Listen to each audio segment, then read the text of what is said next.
Hello दोस्तों, जैसे कि आपको पता है हम महादेवी वर्मा द्वारा रचित मेरा परिवार को पढ़ रहे हैं। इसके आगे की वीडियो में हमने इसके 4 भागों को पढ़ा था। आज हम 5वां भाग पढ़ना शुरू करेंगे, जिसका शीर्षक है नीलू कुत्ता। नीलू की कथा उसकी माँ की कथा से इस प्रकार जुड़ी है कि एक के बिना दूसरी अपूर्ण रह जाती है। उसकी अल्सेशियन माँ उत्तरायण में लूसी के नाम से पुकारी जाती थी। हिरनी के समान वेगवती, सांचे में ढली हुई देह, जिसमें व्यर्थ कहने के लिए एक तोला मांस भी नहीं था। ऊपर काला आभास देने वाले भूरे पिताब रोम, बुद्धिमानी का पता देने वाली काली पर छोटी आंखें, सजग खड़े कान और सघन रोएदार तथा पिछले पैरों के टखनों को छूने वाली लंबी पूंछ, सब कुछ उसे राजसी विशेषता देता था। थी भी वह सामान्य कुत्तों से भिन्न। अल्सेशियन कुत्ता एक ही स्वामी को स्वीकार करता है। यदि परिस्थितियों के कारण एक व्यक्ति का स्वामित्व उसे सुलभ नहीं होता, तो वह सबके साथ सहचर जैसा आचरण करने लगता है।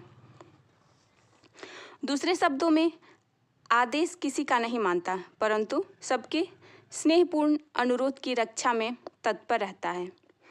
लूसी की स्थिति भी स्वच्छंद सहचरी के समान हो गई थी।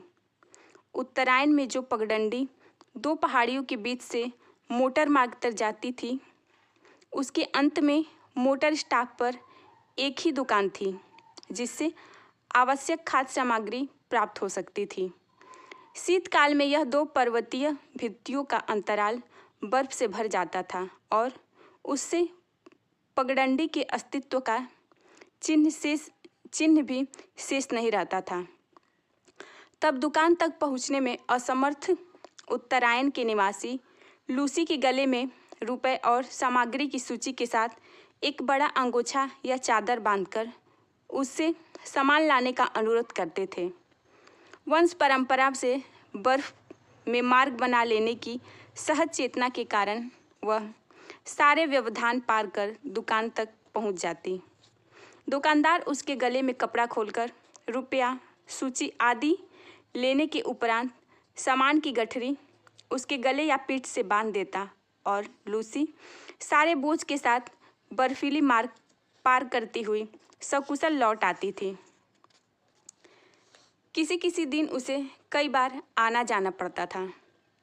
कभी चीनी मंगवाई और चाय रह गई, कभी आटा याद रहा और आलू भूल गए, पर लूसी को मंगवाने वालों के भुलक्कड़पन को कोई शिकायत कभी नहीं रही। गले में कपड़ा बांधते ही वह तीर की तरह दुकान की दिशा में चल देती। उसकी तत्परता के कारण मंगाने वालों में भूलने की प्रवृत्ति बढ़ती ही थी। एक दिन किसी अधिक ऊंचाई पर बसे पर्वतीय ग्राम से बर्फ में भटकता हुआ एक भुटिया कुत्ता दुकान पर आ गया और लूसी से उसकी मैत्री हो गई। उन दोनों में आकृति की वही भिन्नता थी जो एक तराशी हुई सुडौल मूर्ति और अनगढ़ शिलाखंड में होती है, परंतु दुर्दिन के साथी होने के कारण वे सहचर हो गए। उन्हीं सर्दियों में लूसी ने 2 बच्चों को जन्म देकर अपनी वंश वृद्धि की, किंतु उनमें से एक तो शीत के कारण मर गया और दूसरा अपनी ही जीवन उष्मा के बल पर उस ठिठुराने वाले परिवेश से जूझने लगा। शीत ऋतु में प्रायः लकड़बग्घे ऊंचे पर्वतीय अंचल से नीचे उतर आते हैं और बर्फ में भटकते हुए मिल जाते हैं। वैसे तो यह हिंसक जीव कुत्ते से कुछ ही बड़ा होता है, परंतु कुत्ता इसका प्रिय खाद्य होने के कारण रक्षणीय की स्थिति में आ जाता है। सामान्य कुत्ते तो लकड़बग्घी को देखते ही स्तब्ध और निर्जीव से हो जाते हैं, अतः उन्हें घसीट ले जाने में इसे कोई प्रयास नहीं करना पड़ता। असामान्य भुटिया का अल्सेशियन कुत्ते उससे संघर्ष करते हैं अवश्य, परंतु अंततः पराजित ही होते हैं। 4-5 दिन के बच्चे को छोड़कर लूसी फिर दुकान तक आने जाने लगी। एक संध्या के झुटपुटे में लूसी ऐसी गई कि फिर लौट ही न सकी। वह बर्फ के दिनों में सांझ ही से सघन अंधकार घिर आता है और हवा ऐसी तुषार बोझिल हो जाती है कि गंध भी वहन नहीं कर पाती।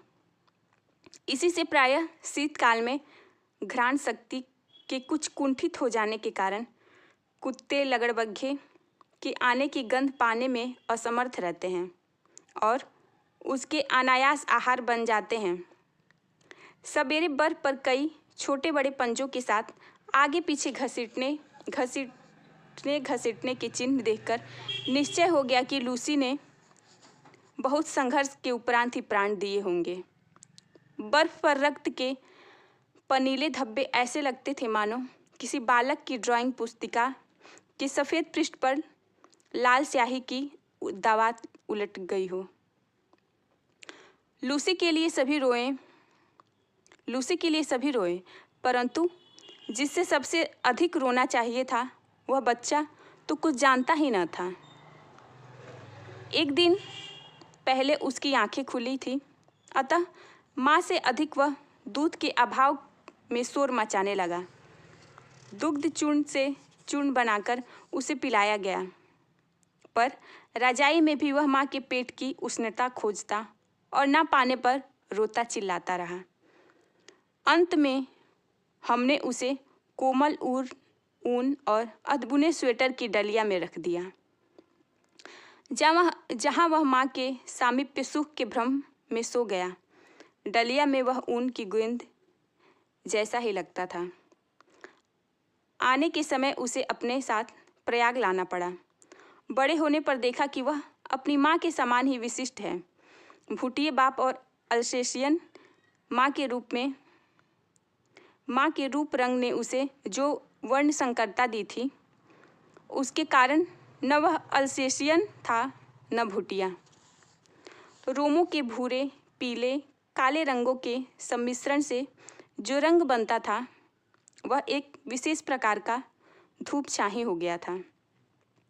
धूप पड़ने पर एक की झलक मिलती, छाह में दूसरे की और दिन के उजाले में तीसरे की।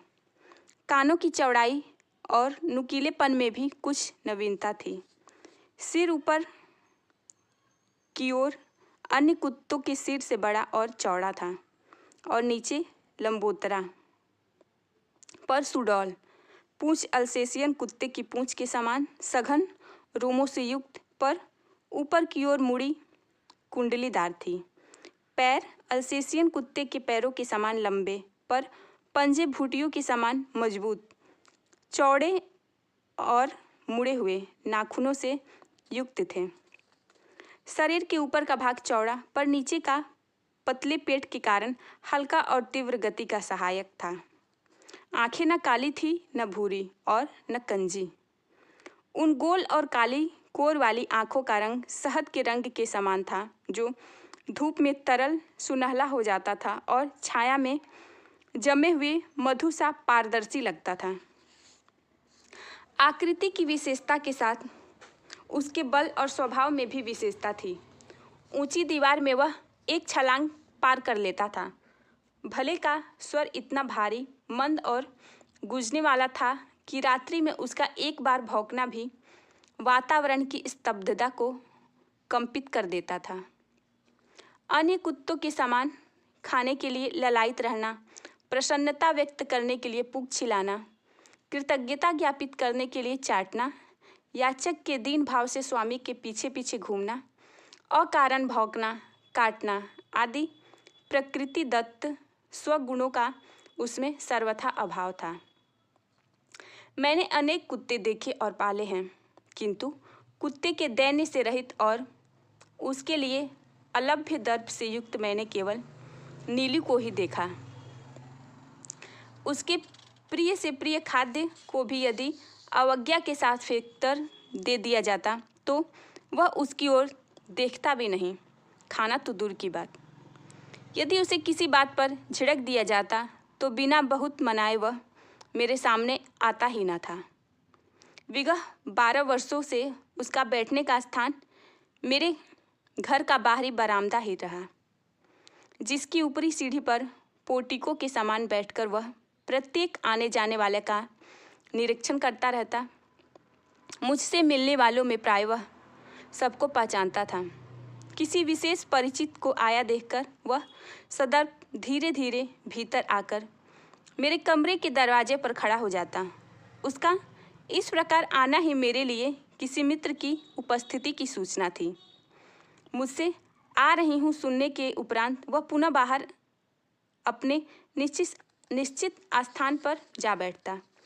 न जाने किस सहज चेतना से वह अपरिचित या असमय आए हुए व्यक्ति को जान लेता था। तब नितांत निरपेक्ष और उदासीन भाव से उसकी घंटी बजाना, नौकर का आकर समाचार ले आना आदि देखता रहता। कुत्ते भाषा नहीं जानते, ध्वनि पहचानते हैं। नीलू का ध्वनि ज्ञात इतना विस्तृत और गहरा था कि उससे कुछ कहना भाषा जानने वाले मनुष्य की बात करने के समान हो जाता था। बाहर या रास्ते में घूमते हुए यदि कोई उससे कह देता, गुरुजी तुम्हें ढूंढ रही थी नीलू, तो वह विद्युत गति से चारदीवारी कूदकर मेरे कमरे के सामने आदेश की प्रतीक्षा में आकर खड़ा हो जाता। फिर कोई काम नहीं है, जाओ कहने के पहले वह मूर्तिवत एक स्थिति में ही खड़ा रह जाता। कभी कभी मैं किसी कार्य में व्यस्त होने के कारण उसकी उपस्थिति जान ही नहीं पाती थी और उसे बहुत समय तक बिना हिले डुले खड़ा रहना पड़ता। हिंसक और क्रोधी भूटिए बाप और अखेट प्रिय अल्सेशियन माँ से जन्म पाकर भी उसमें हिंसा प्रवृत्ति का कोई चिन्ह नहीं था। 13 वर्ष दीर्घ जीवन में भी उसे किसी पशु पक्षी पर झपटते या मारते नहीं देखा।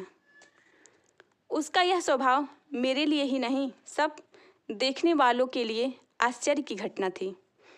मेरे बंगले के रोशनदानों में प्रायः गौरैया तिनके से घोंसला बना लेती थी।